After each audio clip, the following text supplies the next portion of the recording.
প্রিয় শ্রোতা, আসসালামু আলাইকুম। বুক সুইট মহিউদ্দিন চ্যানেলে আপনারা শুনছেন আবু তাহের মিসবাহ হাফিজাহুল্লাহ রচিত বাইতুল্লাহর মুসাদ্দির গ্রন্থটির অডিও বুক সিরিজ। আজ সপ্তম পর্ব। বিমানবন্দরের ভিতরে প্রবেশ করলাম। মাওলানা আতাউল্লাহ, হাজী সিরাজউদ্দৌলা এবং হাবিবুর রহমান তিতাস তাদের সামান দিয়ে দিয়েছেন এবং ভেতরে যাওয়ার প্রস্তুতি নিচ্ছেন। আমাকে দেখে মাওলানা তো অবাক এবং কিছুক্ষণ নির্বাক। বিস্ময়ের ঘোর যখন কাটল, বে-ইখতিয়ার আলিঙ্গনবদ্ধ হলেন। তিনি ধরে নিয়েছিলেন কিসমত হয়তো শেষ পর্যন্ত আমার সঙ্গ ত্যাগ করেছে। যদি সঙ্গ ত্যাগ করত, কিসমতকে দোষ দেওয়া যেত না, কারণ পদে পদে কিসমতকে আমি চিনতে ভুল করেছি। তবু কিসমত আমার প্রতি বিমুখ হয়নি, টেনে টেনে আমাকে এ পর্যন্ত নিয়ে এসেছে। সামনে আল্লাহর ইচ্ছা। প্রয়োজনীয় আনুষ্ঠানিকতা সেরে ভেতরে যেতেই বিমানে আরোহণের ঘোষণা হলো। বা জামাত 2 রাকাত জোহর আদায় করে আমরা বিমানের উদ্দেশ্যে বাসে উঠলাম। সোনার মদিনায় বিমানের সিঁড়ির গোড়ায় দাঁড়িয়ে মনের যে অবস্থা হলো তা ভাষায় প্রকাশ করা আমার পক্ষে অসম্ভব। আনন্দের, পুলকের, শিহরণের সবকটি শব্দ একত্র হয়েও আমার তখনকার বিগলিত হৃদয়ের প্রকৃত চিত্র তুলে ধরতে পারব না। প্রয়োজনই বা কি? হৃদয় যার সৃষ্টি, হৃদয়ের আনন্দ যার দান, হৃদয়ের সব অনুভূতি তো তারই জন্য নিবেদিত, আর হৃদয়ের কোনো কিছু তার কাছে অপ্রকাশিত নয়।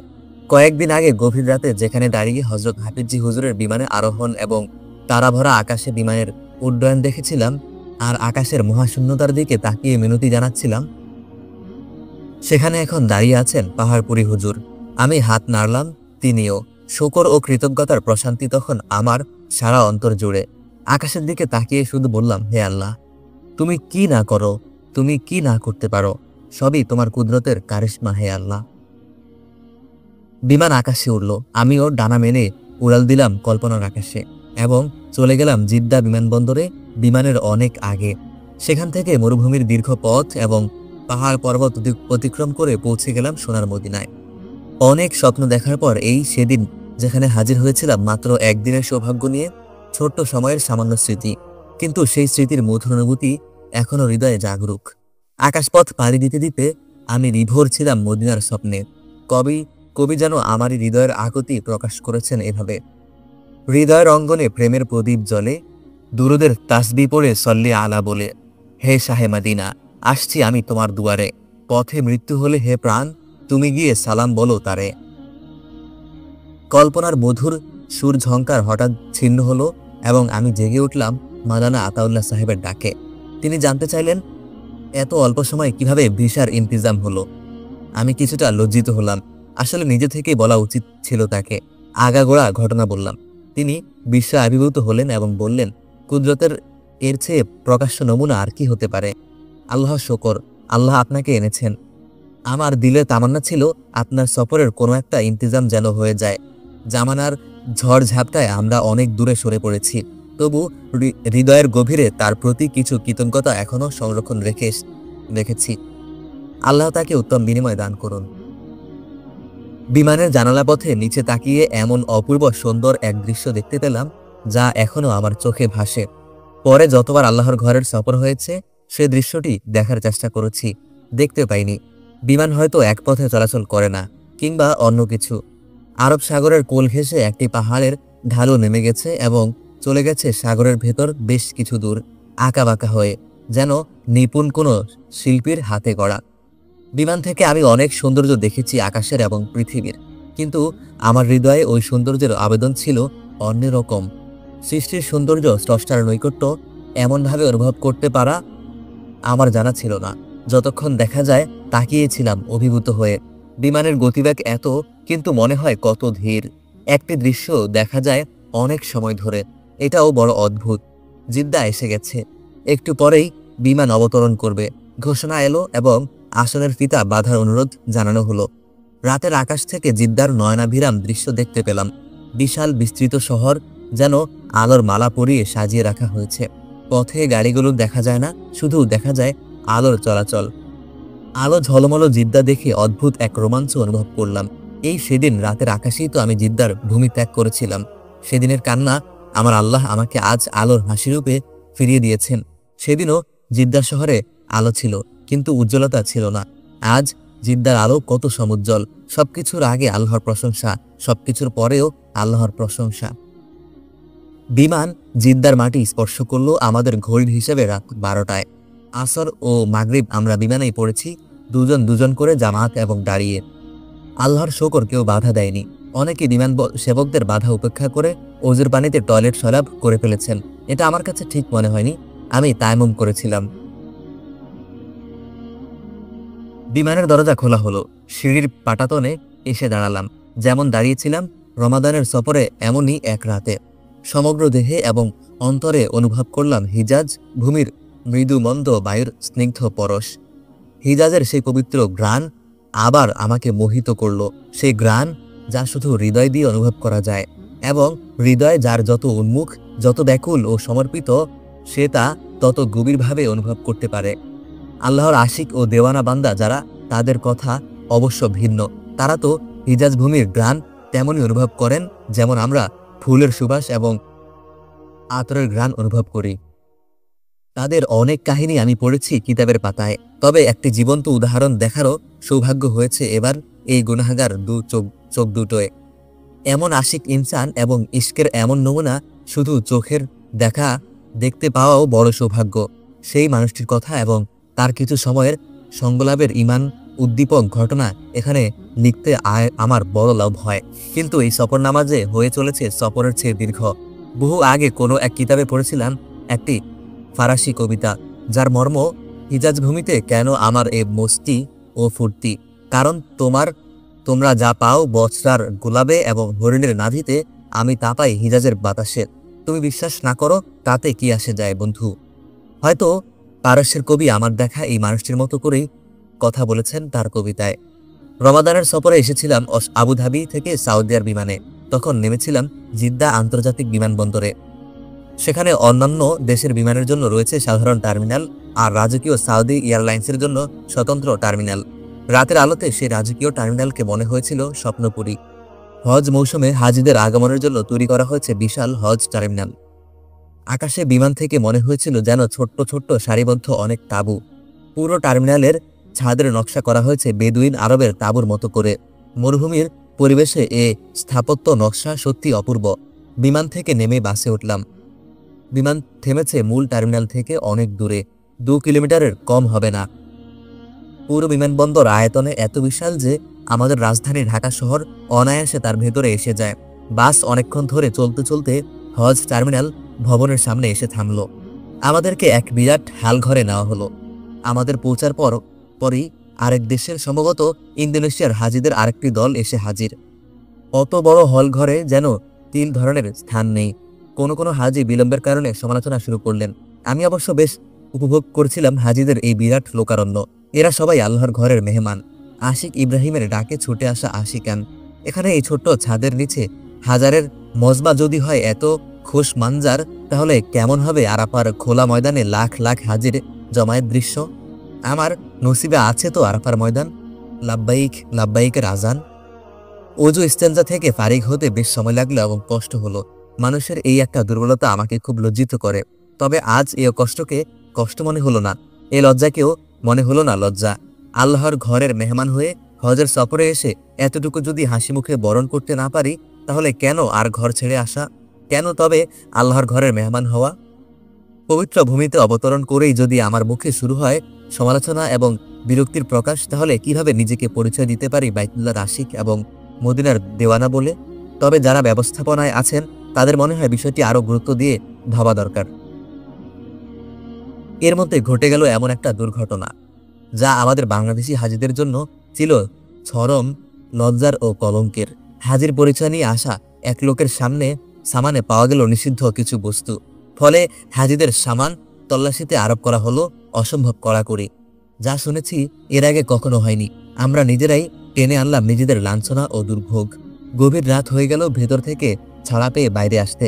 বিমান থেকে যে তাঁবুর দৃশ্য দেখছিলাম, এবার দেখলাম তাঁবুর ভেতর থেকে। হজ টার্মিনালকে আসলে বলা উচিত হজ তাঁবু বা হাজি তাঁবু। আরব বেদুইনদের মরুভূমির তাঁবু জীবনের বাস্তব অভিজ্ঞতা তো নেই, শুধু কিছু তত্ত্বজ্ঞান অর্জন করেছি আরবি সাহিত্য এবং আরব জাহেলিয়াতের কবিতা থেকে, বিশেষত ইমরাউল কায়েস থেকে। কিন্তু আধুনিক স্থাপত্যের অবদান এই তাঁবুর নিচে কাটানো একটিমাত্র রাতই যেন আমাকে বেদুইন আরবের মরুর তাঁবু জীবনের আবহ এবং অনুভব দান করল। বাংলা কবিতায় পড়েছি, ইহার চেয়ে হতেম যদি আরব বেদুইন। সত্যি সত্যি আমার তখন মনে কেমন করছিল বেদুইনদের মরুভূমির তাঁবু জীবনের প্রতি অজানা এক আকর্ষণে। ভাবছিলাম, অন্তত কিছুদিনের জন্য কি বাস করা যায় না মরুভূমির তাঁবুতে? শুনেছি আধুনিক নগর জীবনের আরাম আয়েশে অভ্যস্ত অভিজাত আরবরা এখনো মাঝে মধ্যে মরুভূমিতে চলে যান এবং তাঁবুর জীবন উপভোগ করেন। হাজার হাজার হাজি শুয়ে বসে অপেক্ষা করছেন মক্কা শরীফে কিংবা মদিনা শরীফে রওনা হওয়ার। সবারই দেহে অবয়বে রয়েছে দীর্ঘ সফরের ক্লান্তি ও অবসাদ, কিন্তু সবকিছুকে ছাপিয়ে উঠেছে তাদের ভিতরের ব্যাকুলতা ও অস্থিরতা। অন্তত কিছু মানুষ তো ছিল এমন, যেন তারা পিপাসায় ছটফট করছে। একটু দূরে রয়েছে শীতল পানির ঝর্ণা, কিন্তু তাকে আটকে রেখে বলা হচ্ছে, আরো সবর করো হে মুসাফির। যারা মক্কা শরীফে যাবেন তারা নিজ নিজ দেশে থেকে বা বিমান থেকে ইহরাম বেঁধে নিয়েছেন। আমাদের মতো যারা মদিনা শরীফে যাবেন তারা এখনো ইহরাম মুক্ত রয়েছেন।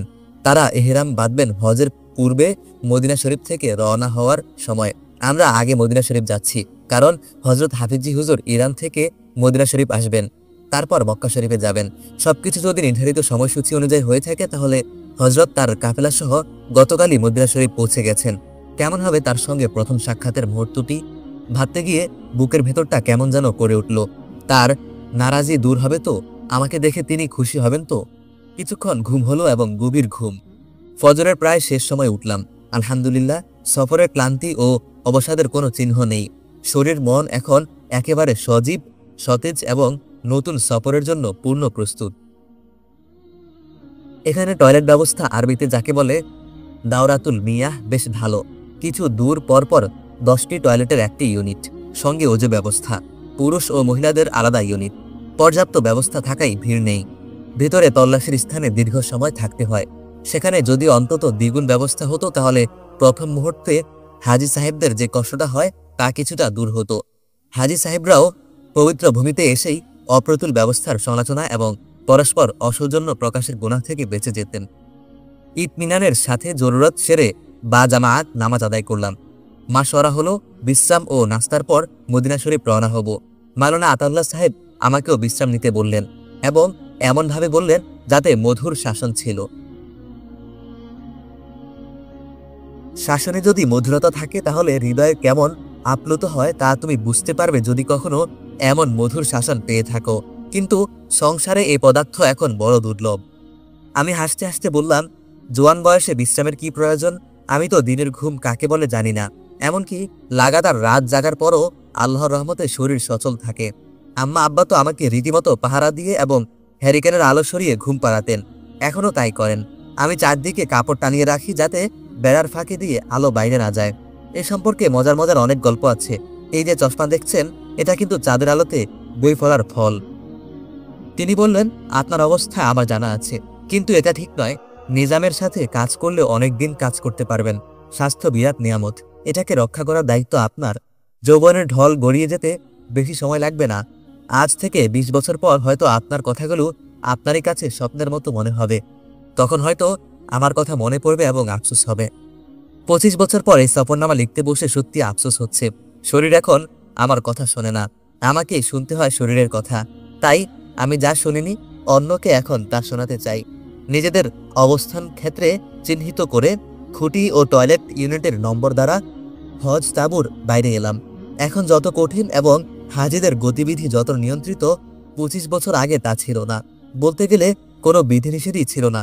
দোষ কিন্তু সিংহভাগ আমাদের, আর কিছুটা সাউদিদেরও সরল বুদ্ধির। আসলে সবসময় সবখানে আগে ঘটে অপরাধ, তারপর আসে আইন ও নিয়ন্ত্রণ। হাঁটতে হাঁটতে বেশ দূরে চলে এলাম। এক পাশে খেজুর গাছের, অন্য পাশে ঝাউ গাছের সারি আর সবুজ ঘাসের গালিচা। তাতে পরিবেশ হয়েছিল অত্যন্ত মনোরম, কিন্তু দূর পরপর যেন সবুজ দ্বীপ সৃষ্টি করা হয়েছে। আমাদের দেশে সবুজ হলো প্রাকৃতির দান। সব সৌন্দর্য যেন সবার অগোচরে তৈরি হয়। আকাশ থেকে বৃষ্টি ঝরে, ভূমি থেকে সবুজ অঙ্কুরিত হয়। মানুষের যত্ন পরিচর্যা ছাড়া শুধু প্রকৃতির সযত্ন ছোঁয়ায় সারা দেশে সবুজ হয়ে আছে। সেখানে মানুষ বরং সবুজের প্রতি বৈরী। মানুষ বৃক্ষ নিধন করে এবং সবুজ বনানী ধ্বংস করে। এখানে পরিবেশ অন্যরকম। এখানে মরুভূমির কোলে সবুজের স্নিগ্ধতা সৃষ্টির জন্য যে বিপুল উদ্যোগ আয়োজন এবং যে বিপুল অর্থ ব্যয়ের প্রয়োজন তা না দেখলে বোঝা যায় না।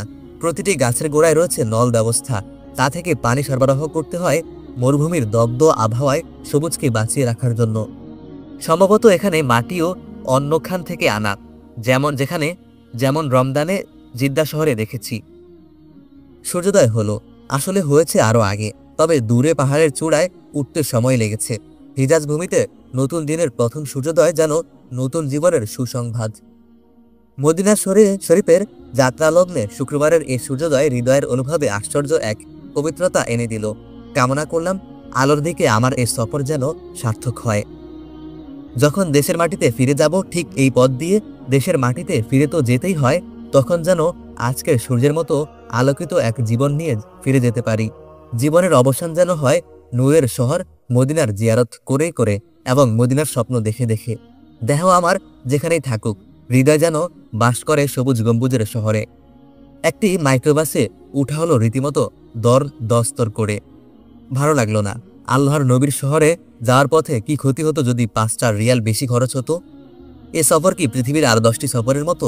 হয়তো ভাড়া বেশি চাওয়া হয়েছে, হয়তো এটা অসঙ্গত, কিন্তু মদিনার সফর সারা জীবনে কার ভাগ্যে কবার ঝোটে?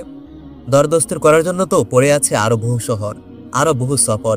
বিভিন্ন যুক্তি আসতে পারে, পাথে স্বল্পতার কথা উঠতে পারে। আমার নিজেরও পাথে সামান্য, তবু প্রায় ঝগার মতো এ দর কষাকষি ভালো লাগেনি। যাত্রীর সংখ্যা 15 কি 16, আমরা 4 জন, বাকিরা অপরিচিত হলেও বাংলাদেশের নোয়াখালী এবং সিলেটের 2 জন বরিশালের। আলোর শহরের উদ্দেশ্যে কয়েক ঘন্টার যাত্রাপথে আশ্চর্য এক আলোকিত সম্পর্ক গড়ে উঠেছিল আমাদের, যা পরবর্তী কোনো সফরে হয়নি। মানুষ এবং মানুষের মন সবকিছুরই বড় দ্রুত পরিবর্তন ঘটছে। মহিলা যাত্রী ছিল 2-3 জন। একজন মনে হলো অভিজাত ও সুশীলা, স্পষ্ট ও বিশুদ্ধ উচ্চারণ, যা সবসময় আমার ভালো লাগে। সঙ্গীকে তিনি গাড়ির চালকের সঙ্গে উত্তপ্ত কথা বলতে নিষেধ করেছিলেন। আমার ভালো লাগলো যে উপরে যে অনুভূতির কথা বললাম তা রয়েছে আরো কিছু হৃদয়ে। বড় আবেগ দিয়ে বলা হলো তার এ কথাগুলোর এখনো কানে বাজে। সারা জীবন তো অনেক কামিয়েছ, যেতে দাও না কিছু, কোথায় চলেছ সেটা একবার ভাবো। ভদ্রমহিলা বড় মূল্যবান কথা বলেছেন। পথে আচরণে ও উচ্চারণে আসলে আমরা ভুলে যাই কোন সফরে কোন শহরে আমরা চলেছি। যাত্রা শুরুর পর কিছু সময় পার হলো নির্ঝামেলায়। এসি চালু ছিল, শীতল বাতাস আরামদায়ক ছিল। প্রথমে এসিটা বন্ধ হলো এবং জানালা খুলে দেওয়া হলো। সূর্য ততক্ষণে তেতে উঠেছে এবং বাসটাকেও তাতিয়ে তুলেছে। এসি সচল থাকলে বাইরের গরম হাওয়া রোধ করে ভেতরের শীতল বাতাস উপভোগ করা যেত। এ নিয়ে এক দফা কথা কাটাকাটি হলো। তারপর বিভিন্ন মন্তব্য, কোনটা গাড়ি চালকের উদ্দেশ্য, কোনটা সৌদি সরকারকে লক্ষ্য করে আর কোনটা।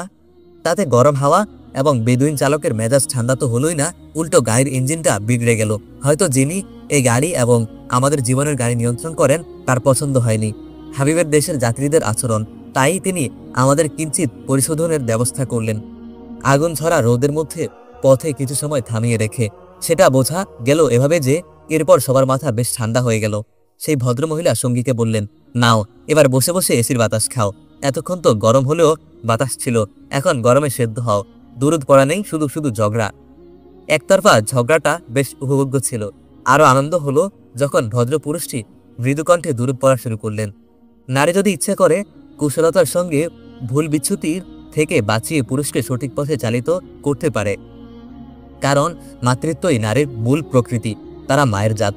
অবশ্য মাতৃজাতির আদর্শ শিক্ষা ছাড়া এই মহৎ ভূমিকা পালন এবং মানবতার উৎকর্ষ সাধন কিছুতেই সম্ভব নয়। অনেক চেষ্টার পর গাড়ি সচল হলো, কিন্তু আবার কিছু যাত্রীর মন বিকল হলো। তারা ভাবলো চালক ইচ্ছে করে এসি বন্ধ রেখেছে ভাড়া কমানোর কারণে।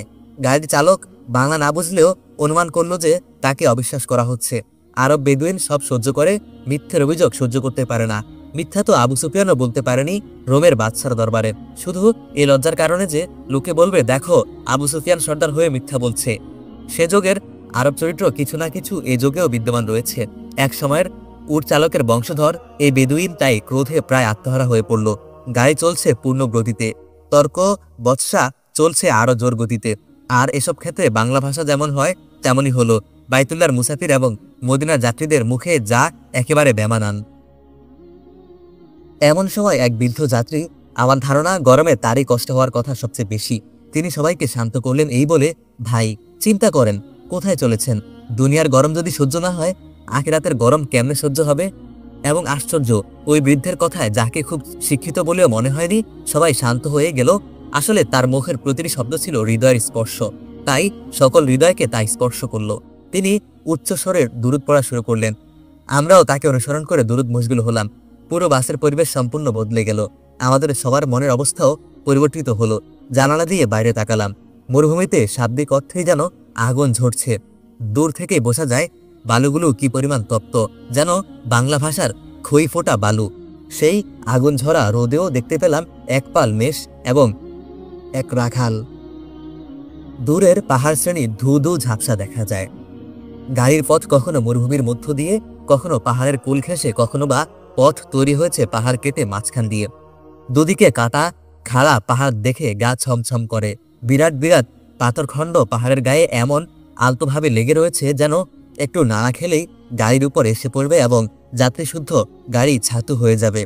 ভাবছি, মসৃণ পথে দ্রুতগামী গাড়িতে এত আরামের সফরে আমাদের এমন অসহ্য অবস্থা, তাহলে 100-200 বছর আগে, 300-400 বছর আগে যখন কোনো রাস্তা ছিল না, ছিল শুধু মরুসাগর, বালু, পাথর এবং মরুজাহাজ, তখন কি অবস্থা হতো? তখন বাইতুল্লাহর এবং মদিনার কাফেলা কিভাবে এই দীর্ঘ কঠিন পথ পাড়ি দিত? মরুভূমির বাসিন্দা যারা, তাদের কথা না হয় ভিন্ন। পৃথিবীর বিভিন্ন দেশের বিভিন্ন আবহাওয়ার মানুষ যখন এখানে হাজির হতো সম্পূর্ণ ভিন্ন এক পরিবেশে, মরুভূমির লু হাওয়ার মাঝে, তখন তারা কিভাবে সফর করত? কিভাবে তা সম্ভব হতো? আর কিছু নয়, এটা হলো ইশক ও মুহাব্বতের কারিশমা। এটা হলো প্রেম ও ভালোবাসার রহস্যলীলা। মদিনার প্রেম এবং বাইতুল্লাহর ইশক আল্লাহর বান্দাদের এমনই মাতোয়ারা করে রাখত যে পথের কোনো কষ্টই কষ্ট মনে হতো না। চলার পথে উটের দোলা এবং তাদের হৃদয়ে প্রেমের দোলা একাকার হয়ে যেত। তারা ইশকের দরিয়ায় ডুবে দিত, আর ইশকের জোয়ার ভাসিয়ে নিয়ে যেত কষ্টের সব খড়কুটো। যুগের যত পরিবর্তন হচ্ছে, সময়ের ব্যবধান যত বাড়ছে, ইশকের দরিয়ায় ততই যেন ভাটার টান ধরছে। তাই ছোট্ট ছোট্ট কষ্ট এখন বড় বড় বাধা হয়ে দাঁড়ায়। এই ভাবনা আমার ভিতরে যেন ইশক ও মুহাব্বতের নতুন মাদকতা সৃষ্টি করে। আমি আবেগ উদ্দীপনার সঙ্গে দুরূদ পড়তে লাগলাম। আল্লাহুম্মা সাল্লি আলা মুহাম্মদ সাল্লাল্লাহু আলাইহি ওয়াসাল্লাম। সারা জীবন দুরূদ পড়েছি এবং আল্লাহর রহমতে কিছু স্বাদও পেয়েছি, কিন্তু আজকের দুরূদের স্বাদ অন্যরকম। কারণ দুরূদ পড়ে পড়ে যতই এগিয়ে চলেছি, প্রিয়তম ও তার প্রিয় ভূমি ততই নিকটবর্তী হয়ে চলেছে। প্রিয়তমের পথে প্রিয়তমের নাম জপার স্বাদই যে ভিন্ন। বুলবুলির কণ্ঠ এত মধুর কেন লাগে, ভেবে অবাক হয়েছেন বাংলার কবি। তারপর নিজের ভেতর থেকে যেন তিনি পেয়ে গেছেন রহস্যের সমাধান। তাই বুলবুলিকে জিজ্ঞাসা করেছেন, হে বুলবুলি, তুমি কি কখনো মুহাম্মদের নাম জপেছিলে? তাই কি তোমার কণ্ঠ এত মধুর লাগে? এতদিন মনে হয়েছে এ কবি কল্পনা, আজ হৃদয়ঙ্গম হলো এ চির সত্য। মুহাম্মদ নাম যে যত জপে, অর্থাৎ যত বেশি দুরূদ পড়ে, তার কণ্ঠ তত মধুর হয়, তার হৃদয় তত পবিত্র হয় এবং তার আত্মা তত পরিশুদ্ধ হয়। সাল্লাল্লাহু আলা মুহাম্মদ সাল্লাল্লাহু আলাইহি ওয়াসাল্লাম। আল্লাহ মুহাম্মদকে শান্তি দান করুন, তার প্রতি আল্লাহর সালাম। দুরূদ তো আল্লাহর এত প্রিয় যে স্বয়ং আল্লাহ আপন শান মোতাবেক তার হাবিবের উপর দুরূদ পড়েন এবং দুরূদ পড়েন আল্লাহর আদেশে তার ফেরেশতাগণ। তারপর আল্লাহ মুমিনদের আদেশ করে বলেছেন, তোমরাও তার প্রতি দুরূদ ও সালাম পাঠ করো। সুতরাং মুমিন যখন দুরূদ পাঠ করে, তখন প্রথমত ফেরেশতাদের সাথে সাদৃশ্যের মাধ্যমে তাদের জড়দেহ নুরানি সত্তায় পরিণত হয় এবং এই নুরানিয়াতের কল্যাণে তারা আল্লাহর নূরকে ধারণ করার উপযোগী হয় এবং ঐশী সত্তার পরম সান্নিধ্য লাভে সক্ষম হয়। নবীর প্রতি দুরূদ আমি পড়ি আমারই হৃদয় ও আত্মার চাহিদার কারণে। আমি নিজে নুরানিয়াত হাসিলের জন্য আগেও দুরূদের স্বাদ পেয়েছি, কিন্তু দুরূদের এমন মর্ম উপলব্ধি হৃদয়ে কখনো উদ্ভাসিত হয়নি এবং এমন নুরানিয়াত অনুভূত হয়নি। তাই মদিনা যতই নিকটবর্তী হচ্ছে, দুরূদ আমার হৃদয় সমুদ্রে ততই যেন ইশক ও মুহাব্বতের নব নব তরঙ্গ এবং নয়া নয়া মাউজ সৃষ্টি করছে। যখনই তুমি কল্পনা করবে মদিনা, দেখতে পাবে খেজুর বাগান এবং খেজুর গাছের ছায়া। কিন্তু এখন আর কল্পনা নয়, চোখের সামনে দেখতে পেলাম সেই খেজুর বাগান এবং তার স্নিগ্ধ ছায়া। সর্বসত্তায় যেন নতুন এক পুলক কম্পন অনুভূত হলো। মাওলানা আতাউল্লাহ সাহেব এমন মধুর সুরে দুরূদ পড়ছিলেন, যা মনে হলে এখনো কানে মধু বর্ষণ হয়। সাল্লাল্লাহু আলা মুহাম্মদ সাল্লাল্লাহু আলাইহি ওয়াসাল্লাম। শিহরণে ও পুলক কম্পনে আত্মহারা হয়ে আমিও গেয়ে উঠলাম ছন্দের পরোয়া না করে। খেজুর বাগান, তুমি মদিনার খেজুর বাগান, তুচ্ছ তোমার কাছে বস্রার গোলাপ বাগান। রাস্তার দুপাশে শুধু খেজুর বাগান, গাছে গাছে থেকো থেকো খেজুর। সে বড় অপূর্ব দৃশ্য। এজন্যই হয়তো কবিদের কবিতায় খেজুর বাগানের ছায়া ও সৌন্দর্যের কথা এত বারবার এসেছে। মদিনায় জিয়ারত সৌভাগ্য আগেও যারা লাভ করেছেন তারা একসঙ্গে আনন্দধ্বনি করে উঠলেন, মদিনা এসে গেছে, মদিনা, ওই যে হাবিবের শহর মদিনা। নতুন আবেগে, নতুন জজবায়, নতুন স্বাদে ও লাজ্জাতে সুমধুর সুরে সকলে গেয়ে উঠল আল্লাহুম্মা সাল্লি আলা মুহাম্মদ সাল্লাল্লাহু আলাইহি ওয়াসাল্লাম। আমি নিজের ভাব ও ভাবনা ভুলে বারবার ডুব দিচ্ছিলাম মাওলানার করুণ স্বর ও মধুর সুরের তরঙ্গে। স্পষ্ট অনুভব করছিলাম কণ্ঠের সুর তরঙ্গ আসলে হৃদয়ের প্রেম তরঙ্গেরই প্রতিধ্বনি। প্রিয় শ্রোতা, এখানে আমি সেই নাতের দুটি চরণ শুধু তোমাকে শোনাতে পারি, কিন্তু সেই সুর তরঙ্গ কিভাবে শোনাবো যাতে প্রতিফলিত হয়েছিল হৃদয়ের প্রেম তরঙ্গ? আচ্ছা, শুধু শব্দগুলোই শোনো। আকণ্ঠ পিলাও মোরে নবী প্রেমের শরাব সাকি, এই শরাবের জামে ডুব থাকতে ভালো লাগে। মরণ যদি হয়, হয় যেন তার পাক কদমে, এখন যে প্রেমে তার বেঁচে থাকাটাই ভালো লাগে। রমাদানের সফরে প্রবেশ করেছিলাম রাতের আলোক সাজে সজ্জিত মদিনায়। তখন সারা শহর ছিল শান্ত নিঝুম, রাস্তা ছিল প্রায় নির্জন, কোথাও কোনো সারা শব্দ নেই।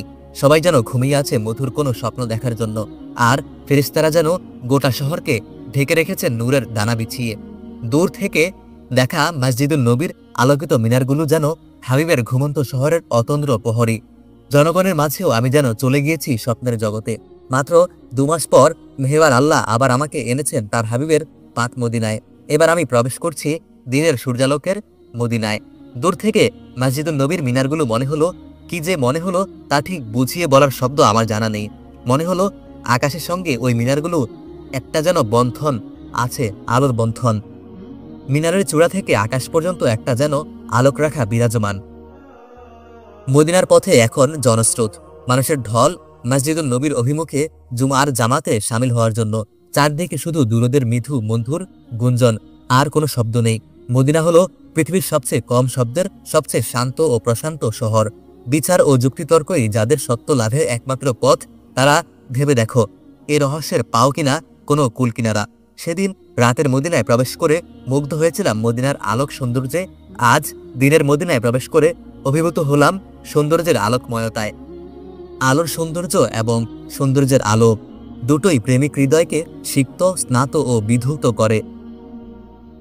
মদিনা শরীফে হযরত হাফিজি হুজুর চান মিয়া সওদাগরের মুসাফিরখানায় উঠবেন, এটা আমাদের জানা ছিল, কিন্তু জানা ছিল না সেটা কোথায়। বাস থেকে যেখানে নেমেছি সেখান থেকে কত দূর। তবে মসজিদে নববী ছিল একেবারে নিকটে। সবুজ গম্বুজ দেখা যায় না, কিন্তু মিনার দেখা যায়। ব্যাকুল হৃদয়ের দাবি তো হলো এখনই উড়ে চলে যাই ডানা মেলে, এখনই সবুজের পরশ গ্রহণ করি প্রাণ ভরে। কিন্তু নবী প্রেমের যে রয়েছে স্বতন্ত্র রীতি ও নীতি, ইশকে রাসূলের যে রয়েছে নিজস্ব আদাব ও আন্দাজ। কবির ভাষায় এখানের আদাব আলাদা, এখানের আন্দাজ নিরালা। এখানে ধীরে ধীরে পান করো বন্ধু শরাবের পেয়ালা। নবীর জামানায় দূরের এক কাফেলা এসেছে মদিনায় নবীর জিয়ারত ও দিদার সৌভাগ্য লাভের জন্য। কাফেলা মসজিদের কাছে আসা মাত্রই সবাই হয়ে গেল বেকাবু বেকারার। উটের লাগাম ছেড়ে সামানপত্র ফেলে সবাই ছুটল মসজিদের দিকে, যেন মধুর প্রতিযোগিতা, কে কার আগে লাভ করবে নবীর জিয়ারত এবং রাসূলের দিদার। কাফেলার একজন শুধু ভিন্ন, তিনি নিজের ও অন্যদের ওটগুলো বেঁধে সামানের হেফাজত করে গোসল করলেন, পাক সাবস লেবাস পরলেন, খুশবু মাখলেন, তারপর ধীর শান্ত পদক্ষেপে মসজিদে হাজির হলেন। তারও কলবে ছিল ইশকের মাউজ, তারও হৃদয়ে প্রেমের তরঙ্গ ছিল। নবীর জিয়ারত ও দিদারের জন্য তিনিও বেকারার ছিলেন, কিন্তু তার ব্যাকুলতা ও চঞ্চলতার উপর ছিল স্থিরতা ও প্রশান্তির সর্বসুন্দর আবরণ। আদর্শ প্রেমিকের ব্যাকুলতা ও অস্থিরতা হলো অন্তরে, বাইরে দেখতে পাবে তুমি নিস্তরঙ্গ প্রশান্তি। আল্লাহ নবী এ দৃশ্য দেখেছিলেন। তিনি তাকে সাধুবাদ জানিয়ে বললেন, তোমার মাঝে দুটি গুণ রয়েছে যা আল্লাহর খুব প্রিয়, ধীর স্থিরতা এবং গভীর প্রশান্ততা। রাসূলের আদর্শ প্রেমিক হওয়ার দাবি করব আমরা, সুন্নতের খেলাফ যাদের জীবনধারা, তবে আদর্শ প্রেমিকের অনুসরণের সৌভাগ্য লাভের লঙ্ঘন। তাই ব্যাকুল চঞ্চল মনকে সংযত করে আগে আমরা মুসাফিরখানা খুঁজে বের করলাম, সামানপত্র রেখে অজু গোসল করলাম। তাতে ভেতরের শুচিতা অর্জন নাও যদি হয়, বাইরের অপরিচ্ছন্নতা অন্তত দূর হলো। নতুন লেবাস পরে খুশবু মাখলাম, তাতে অন্তর সুভাবিত নাও যদি হয়, বাইরের দুর্গন্ধ অন্তত দূর হলো। এবার রওনা হলাম ধীর শান্ত পদক্ষেপে আল্লাহর নবীর মসজিদের উদ্দেশ্যে। দৃশ্যত মসজিদ ভেতরে বাইরে পরিপূর্ণ, কিন্তু ফাঁকে ফাঁকে জায়গা ছিল আল্লাহর বান্দাদের কষ্ট না দিয়ে এবং আশেকানে রাসূলের বিরক্তির কারণ না হয়ে। আর পরে যারা আসবে তাদের সুবিধার নিয়ত করে যদ্দূর পারা যায় এগিয়ে গেলাম এবং খুতবা শুরু হওয়ার সঙ্গে সঙ্গে বসে পড়লাম। মাদিনাতুর রাসূল এবং মসজিদে নববীতে শোনা আমার জীবনের প্রথম খুতবা। কিভাবে কোন ভাষায় প্রকাশ করব তখনকার অনুভূতি শুধু বলতে পারি, খুতবার শব্দগুলো যেন নূরের ঝিরঝির বৃষ্টি হয়ে বর্ষিত হতে লাগলো। এ খুতবা তো যুগ পরম্পরায় সে মহান খুতবারই অনুকরণ এবং অনুরণন, যা 1400 বছর আগে এই মসজিদের শাহানশাহ তার সাহাবা কেরামের উদ্দেশ্যে প্রদান করতেন। আমার মনে হলো দুই খুতবার মাঝে সময়ের ব্যবধান আছে, কিন্তু সময়ের প্রাচীর নেই। তাই যত ক্ষীরধারায় হোক, আজকের খুতবার মাঝেও প্রবাহিত রয়েছে সেই খুতবার নূরের ফোয়ারা। তবে হৃদয় যার যতটুকু উন্মুক্ত এবং অনুভব যার যতটুকু পরিশুদ্ধ, সে ততটুকু লাভ করবে সেই নূরের সংস্পর্শ। সময়ের ব্যবধান যত বাড়ুক, তার অনুভবের জগতে সময়ের দূরত্ব ততই কমে আসবে। কলব যদি হয় জোনায়েদ জিলানির, জজবা যদি হয় রুমি তাবরিসির এবং রুহানিয়াত যদি হয় সারহিন্দি গাঙ্গুহির, তাহলে তো মনে হতে পারে এ কোন কণ্ঠ, এ কার কণ্ঠস্বর।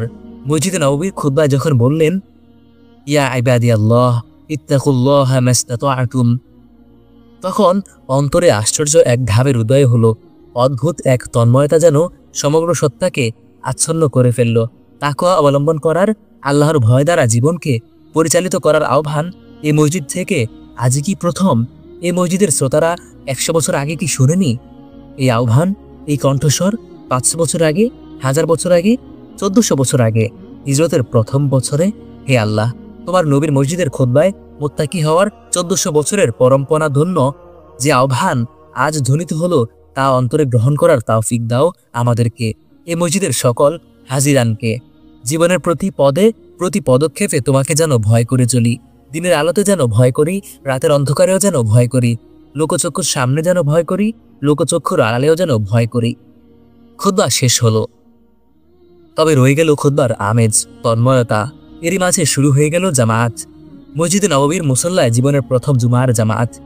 ভেতরের আনন্দ যেন উপচে পড়ে নিজের সৌভাগ্য নিজেই মুগ্ধ হয়েই।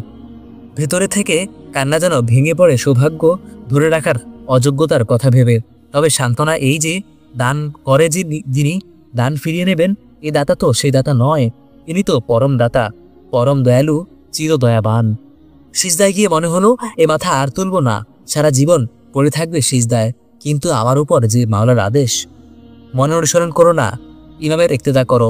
সুতরাং ইমামের আল্লাহু আকবার অনুসরণ করে মাথা তুললাম এবং আবার সিজদায় গেলাম। আবার সিজদা, আবার সিজদা। কি প্রশান্তি, কি শান্তি, শীতলতার কি আশ্চর্য অনুভূতি। এই মাথা সিজদায় যে ভূমি স্পর্শ করছে, যুগে যুগে কত পুণ্য আত্মার পদস্পর্শে সে ভূমি ধন্য হয়েছে। কপালে এই সিজদার দাগ নিয়ে যদি হাজির হতে পারি হে আল্লাহ রোজ হাসরে তোমার দরবারে। নামাজ শেষে বসে আছে নিজের মাঝে সমাহিত হয়ে। ঘটনারা একের পর এক কিভাবে ঘটে গেল, উপায় ছিল না, উপকরণ ছিল না, কিন্তু আল্লাহর মেহেরবানি হলো রমাদানের পবিত্র মাসে আল্লাহর হজের সফরে আনলেন। এমন সৌভাগ্য কবে কার হয়, কিন্তু সে সৌভাগ্য ধরে রাখতে পারলাম না। আল্লাহর ঘরে আসার পর আল্লাহর ঘরে থাকা হলো না, তবু আসমান থেকে রহমতের বৃষ্টি বরণ বন্ধ হলো না। তাই তো নালায়েক বান্দা এখন আবার হাবিবের শহরে, তবু আকাশ থেকে করুণার শিশির বর্ষণ বন্ধ হলো না। তাই তো পাপী উম্মতি এখন আবার নবীর মসজিদে। গতকালকে জানতাম আজ কি হবে, এখন কি জানি আগামীকাল কি ঘটবে, কখন মৃত্যু হবে, হজের শেষ পর্যন্ত কি বেঁচে থাকবো, আমার কি হজ নসিব হবে আমি জানি না, আল্লাহই ভালো জানেন। তবে আল্লাহর রহমতের আশা করছি। এরই নাম তাকদীর, এর বেশি কিছু আমি জানি না, কোনো মানুষই জানে না। মানুষের জ্ঞান সীমিত, কত সীমিত, সাগর থেকে পাখির ঠোঁটে তুলে আনা জলবিন্দু। সসীম জ্ঞানের মানুষ অসীম জ্ঞানের অধিকারী আল্লাহর তাকদীর বুঝবে কিভাবে, বুঝতে চাইবা কোন সাহসে। আমি শুধু জানি জীবনের প্রতিটি মুহূর্ত আল্লাহর রহমতের উপর নির্ভরশীল। বান্দার কর্তব্য শুধু আল্লাহর রহমত ভিক্ষা করা এবং আল্লাহর ইচ্ছার কাছে নিজেকে সঁপে দেওয়া। এসব ভাবনার মাঝে সামনের দিকে তাকালাম এবং অবাক হয়ে দেখলাম তাকদীরের কারিশমা। কয়েক কাতার সামনে হযরত হাফিজি হুজুর, সুবহানাল্লাহ। বিস্ময়ের ঘোর কাটতে সময় লাগলো। মাওলানা হামিদুল্লাহ সাহেবও আছেন। তিনি আমাকে দেখলেন এবং অবাক হলেন। আমাদের মনে তখন কি কি ভাবের উদয় হলো তা কি করে বলবো। তার মনের কথা তো জানি না, আমার মনের কথা যতটুকু জানি তা প্রকাশ করার ভাষা যে আমি জানি না। সম্ভবত তিনি হযরতকে আমার কথা বললেন। হযরত পিছনে তাকালেন এবং উঠে দাঁড়ালেন। তখন তার চেহারায় আনন্দের যে উদ্ভাস এবং চোখের তারায় মমতার যে ঝিলিক দেখেছিলাম তা এখনো এত বছর পরেও আমি স্পষ্ট দেখতে পাই। বিস্ময়ের ঘোর তখনও কাটেনি। দেখি হযরত এগিয়ে আসছেন। আমি দ্রুত উঠলাম এবং ছুটে গেলাম। হযরত দুহাত বাড়িয়ে আমাকে তার আলিঙ্গনে গ্রহণ করলেন। আমি ঝাঁপ দিলাম তার বুকে এবং সমর্পিত হলাম তার আলিঙ্গনে। বলতে পারি না, শুধু অনুভব করলাম বুক দিয়ে বুকের স্পন্দন। আমি কাঁদছিলাম, চোখ থেকে আমার অশ্রু ঝরছিল। হযরত আমাকে বুকে ধরে রেখেছিলেন। সাহস করে অন্যরকমও বলতে পারি, আর যদি আল্লাহর বরত্ব ছাড়া সবকিছু ভুলে যেতে পারি, তাহলে বলতে পারি দুটি বুক পরস্পরকে ধরে রেখেছিল। একটি বুক কিছু দেওয়ার জন্য এবং একটি বুক কিছু নেওয়ার জন্য। মোমের মতো গলে গলে আমার অস্তিত্ব যেন বিলীন হয়ে চলেছিল, জানি না কিসের মাঝে। কারণ মসজিদ ছিল আল্লাহর নবীর, আর বুকের আলিঙ্গন ছিল নায়েবে নবীর। এই আলিঙ্গন তো শুরু বা শেষ নয়। এ বুক তো অন্য বুকের আলিঙ্গন গ্রহণ করেছিল এবং সে বুক অন্য বুকের।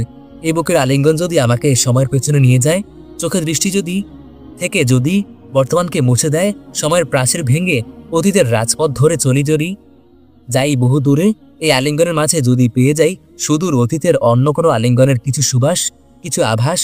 আলিঙ্গন কি শুধু শব্দ? নেই কি এর কোনো মর্ম? কি ছিল এবং কেন ছিল প্রথম আলিঙ্গন, পরবর্তী আলিঙ্গন, যুগ যুগের আলিঙ্গন, মসজিদুল নববীর পবিত্র পরিবেশে আজকের আলিঙ্গন? এ সকল ভাবনায় সত্যি সত্যি আমি তখন আত্মহারা। সূর্যের আলোতে ধূলিকণা ঝিলমিল করে, আমিও ঝিলমিল করে উঠেছিলাম। হযরত যে কথাটা প্রথম উচ্চারণ করলেন তা হলো আখের আহি গায়ে তুম। শেষ পর্যন্ত এসেই গেছো, তাহলে আল্লাহ এনেছেন তোমাকে। হযরত আরো বললেন, তোমার ফিরে যাওয়ার দিল বহুত ছাদমা হয়েছিল, অনেক পেরেশান ছিলাম, আজ আমার দিল ঠান্ডা হয়েছে। কিভাবে যেন মুখ থেকে বের হয়ে গেল, হযরত আপনার বুকের ঠান্ডক অনুভব করতে পারছি। হযরত শুধু হাসলেন। বহুদিন পর, অনেক অস্থির প্রতীক্ষার পর তার মুখে আজ দেখতে পেলাম সেই মমতাভিষিক্ত হাসি। এতদিন পর, বহু দহন যন্ত্রণা ভোগ করার পর আজ আল্লাহর নবীর মসজিদে তার মুখে শুনতে পেলাম সেই স্নেহ সম্বোধন। তপ্ত হৃদয় আজ শান্ত শীতল হলো। মসজিদে নববীতে হযরত সবসময় যেখানে বসেন সেখানে এসে বসলাম। সবুজ গম্বুজের দিকে তাকিয়ে থাকলেন এবং পূর্ণ আত্মসমাহিত হয়ে গেলেন। সবুজ গম্বুজ তাহলে এভাবে দেখতে হয়? হযরতের দৃষ্টি অনুসরণ করে আমিও তাকালাম। রমাদানের সফরে এখানে বসেই তাকিয়েছিলাম সবুজ গম্বুজের দিকে। সেটা ছিল নিঃসঙ্গ অবলম্বন। আজ হলো আশিকে নবীর প্রেমদৃষ্টিকে অনুসরণ করে সঙ্গধন্য অবলোকন। আজকের সবুজ গম্বুজ অবলোকন, আল্লাহর কসম, ছিল অন্যরকম। দিলের ভেতরে ফায়দা হলো নতুন মৌজ, নতুন ঢেউ, নতুন তরঙ্গ। আমরা ভুলে যাই প্রেমের জগতে অনুসরণই প্রেমকে প্রাণদান করে। কবি যে বলেন, লায়লা হায় লায়লা, নেই তো আমার কোনো অবলম্বন, আছে শুধু তোমার চিহ্ন এবং পদচিহ্নের অনুসরণ। হযরত জিজ্ঞাসা করলেন, জিয়ারত করেছ? বললাম, হযরত আপনি যখন করবেন আপনার পেছনে করব। হযরত খুশি হলেন। ইতিমধ্যে মাওলানা আতাউল্লাহ সাহেব এসে গেলেন। আগেই আমি হযরতকে তার কথা বলেছিলাম। কিছুক্ষণ পর হযরত বললেন, এখন একটু আসান হইতে পারে, আল্লাহর নাম নিয়ে চলেন। আমরা তাকে অনুসরণ করে রওনা হলাম পরম সৌভাগ্য অর্জনের পথে। যুগে যুগে আল্লাহর ওলি ও নবীর আশিকানগণ দরবারে নবীতে হাজির হয়েছেন এবং দুরূদ ও সালামের নজরানা বেশ করেছেন। তাদের বিভিন্ন হালত ও বিস্ময়কর ঘটনা কিতাবে পড়েছি এবং অনুপ্রাণিত হয়েছি। তাতে আমাদেরও হৃদয়ে নবী প্রেমের পরশ লেগেছে। আমাদেরও হৃদয়ে আকুল ও ব্যাকুল হয়েছে রওজা শরীফে হাজির হওয়ার, দুরূদ ও সালামের নজরানা পেশ করার। হযরতের জবানেও শুনেছি আকাবিরিনে উম্মতের বিভিন্ন ঘটনা, এমনকি তিনি নিজেরও জিয়ারতের হালত শুনিয়েছেন বিভিন্ন সময়। পড়েছি এবং শুনেছি, চোখে দেখিনি, আজ দেখলাম, দেখে ধন্য হলাম। কি দেখলাম তা কিভাবে বলবো? শব্দ দিয়ে কি হৃদয়ের অনুভূতির জীবন্ত ছবি তুলে আনা যায়? রওজাতুর রাসূল অভিমুখী আশিকানে রাসূলের নুরানি কাফেলায় শামিল হলেন হযরত হাফিজি হুজুর এবং তার পেছনে আমরা। ধীর পদক্ষেপে পূর্ণ আত্মসমাহিত অবস্থায় তিনি এগিয়ে চলেছেন এবং আমাদের এগিয়ে নিয়ে চলেছেন। তার প্রতিটি পদক্ষেপে যেন অন্য এবং ভিন্ন। আমি যদি বলতে না পারি, তা আমার অনুভবের দৈন্য এবং কলমের অক্ষমতা। প্রতিটি পদক্ষেপে যেন ইশকে রাসূল ও নবী প্রেমের নতুন নতুন রূপ ও সৌন্দর্যের প্রকাশ। প্রতিটি পদক্ষেপ যেন একটি ধাপ প্রেমের ও নিবেদনের সুউচ্চ শিখরে আরোহণের কিংবা গভীর তলদেশে অবতরণের। একসময় মনে হলো আমার সামনে যে শুভ্র অস্তিত্ব, আমি তাকে চিনি না। তিনি অন্য যুগের, অন্য জগতের। তিনি বর্তমানের নন, অতীতের এবং সুদূর অতীতের। কিতাবের পাতায় বিভিন্ন যুগের বহু আশিকানে রাসূলের বিস্ময়কর অসংখ্য কাহিনী আমি পড়েছি, যা প্রেমহীন হৃদয়েও সৃষ্টি করে নবী প্রেমের তরঙ্গ জোয়ার।